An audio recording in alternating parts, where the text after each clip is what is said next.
Right now we're working on the sequel to Brothers in Arms. We call it Brothers in Arms Earned in Blood. And it's a really interesting story. A lot of times when you think about the sequel to a game, you'll have the same character in a new mission. Well, this one we're changing perspectives. We're actually going to take on the role of a new character. Well, it's a character we're familiar with from the first game. The guy's name is Sergeant Hartsock, Red Hartsock. He was the guy that was underneath Baker in the first game. So if you played Brothers in Arms 1, he was the guy you're always yelling commands to. You know, Hartsock, move over there. Well, Hartsock wanted to be squad leader, and Baker from the first game, he didn't really want the job. And it's funny that, you know, it kind of happened in reverse. At the end of the first game, Hartsock was promoted to a sergeant, and he got a squad of his own. But these guys that are his squad, he didn't train with. It's a different squad that was given to him after their squad leader was killed. So he has to kind of earn their respect and earn their credibility, and he has to fight for that. And that's why we called the game Earned in Blood. And it's a great story. We've enhanced the things that make Brothers in Arms so great. We've spent a lot more time researching the material, and this has allowed us to add some new vehicles and some new weapons and simulate them properly. For example, when you have an 88 millimeter cannon and we have the gun crew all working properly, and they're tracking the enemy targets that they want, and they're operating effectively. If I get around behind them and I lay fire on them, they'll actually dismount and react. And we have enemy tanks like the Martyr, which is an open weapon, so you can see the crew inside working, and I could take out the gun without destroying it, just take out the crew. That's really interesting stuff. And so to increase the authenticity of the game and to increase the story through the sort of the sense of brotherhood between soldiers by looking at this new perspective, and also to increase the quality of the squad combat by investing in the artificial intelligence of the allies, we're able to make a much better and richer experience. There's always ways where we can improve, of course, and one of the things that we wanted to invest a lot more in was in the artificial intelligence of the enemies. We invested a lot in the first game of the AI of the friendly soldiers, and we really simulated them well, because you're a squad leader and you're giving them commands. You're using fire and move tactics against the enemy. Well, the enemy in Brothers in Arms 1, we relied upon a system we called situational AI, which allowed our designers to give the enemy commands the same way that the player gives the allies commands, but it depended upon the designer to sort of anticipate some of the things that the player might be doing, which way they might want to go, and to deal with contingencies for each direction they might move in.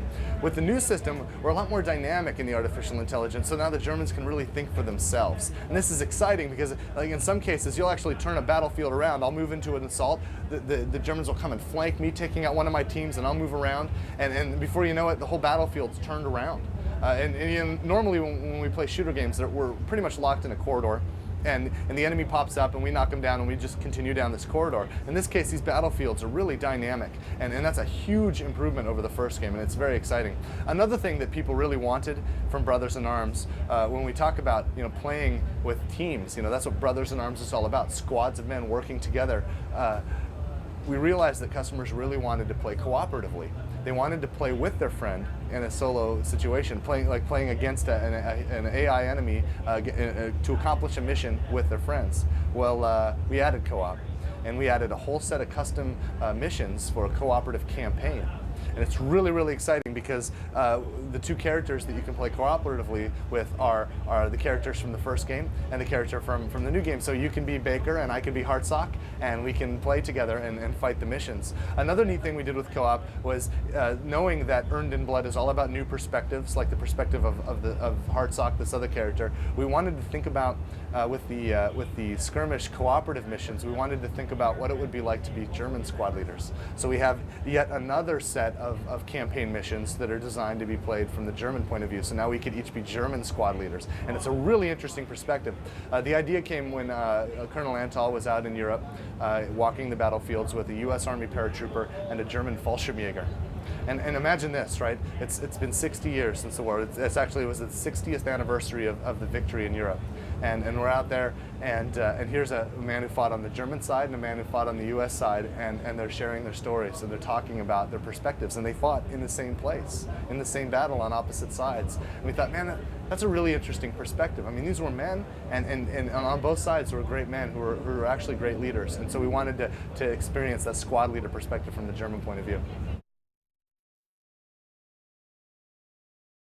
Oh, that's an interesting question. The question is you want to know if we'd ever make a full game about the German point of view. I wouldn't rule that out because there are some interesting stories there. There's this gentleman named Vanderhyde who was the leader of the 6th Fallschirmjäger Regiment in Normandy at the time, and this actually was a great soldier. He was very well respected even after the Nazis fell, and he became an officer in the new German army, and he later became a professor in Germany.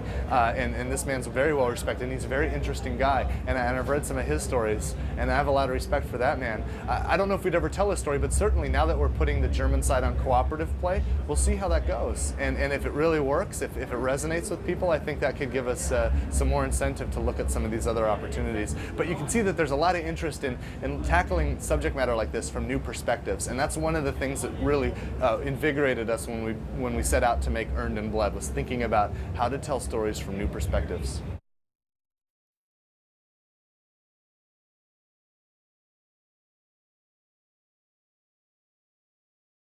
Well, for the player, it means more graphics, more power, more immersion, more effects, lots more stuff going on. For the developer, it just means that all the things that we wanted to do on current gen consoles that we had to tone down, now we can just go full bore. We can just really pull out the stops. It's really, really cool. It's a really, really cool experience. There's a lot of different things going on the Xbox 360, improved live experience, a lot better multiplayer support, and all those things are rolling right into the game, so it's pretty cool. The biggest impact it's going to do for us, first off, is lighting. Lighting's really going to be a drastic improvement of what we've seen in the past. There's so many things that's going on with the real-time shadowing, the dynamic lighting, the different effects that we can have. That's really great, and it's cool for gameplay, especially when you have the different environments, especially like in multiplayer with the nighttime maps and the lit places. The other thing that we can do is basically all the really cool effects that we did on the current gen platforms, things like the normal mapping, high poly characters, and reflective surfaces, and all these different things. On current gen, we had to use them really sparingly. So you saw them and they were cool, but they were only in certain places. Well, now that's the norm for everything. Everything's going to have that, and what it just blows you away when you see it in action.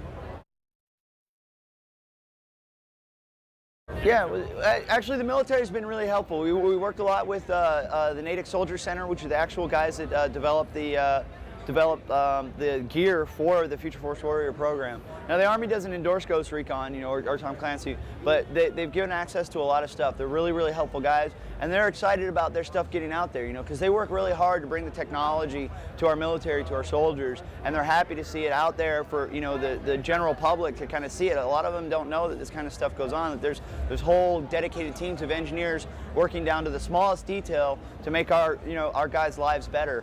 And it's great to kind of give them a little bit of publicity that they need.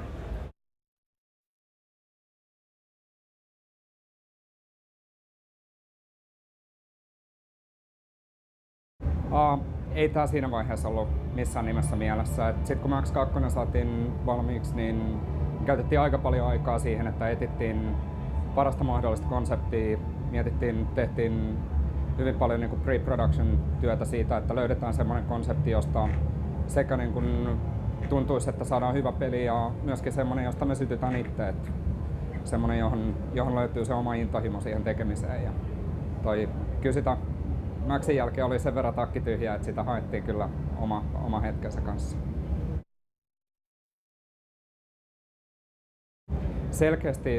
Selkeästi kyllä niin kuin samalla tavalla ei puhuta toiminnasta kuin Maxissa, jossa oli melkein niin kuin pelkästään sitä räiskintäkonseptin pohjalle rakennettu, että tarina, exploration-pohjainen gameplay paljon voimakkaammassa osassa.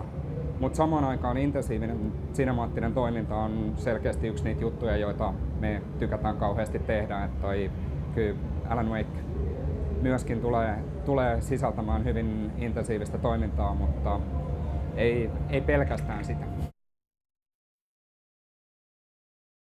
Kauhean hyvä fiilis siitä, että pystytään oikeasti, kun tehdään kaikki teknologia itse, niin pystytään tekemään teknologiaa, joka saadaan niin kuin suoraan kiinni siihen gameplayhin ja hyödyntämään siitä, niin kuin ottaa siitä kaikki irti gameplayn yhteydessä. Että se ei ole pelkästään siitä, että tehdään nättiä kuvia ruudulla, vaan myöskin saadaan erinäköistä dynaamista toimintaa rakennettua sieltä teknologiasta. Ja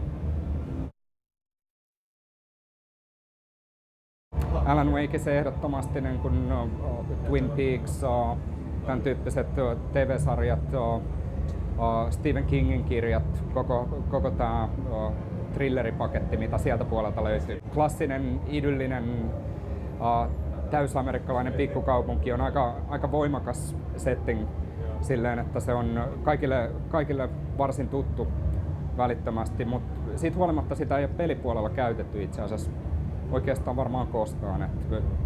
Se tuntuu omalla tavallaan ihanan freesiltä, mutta kuitenkin tutulta.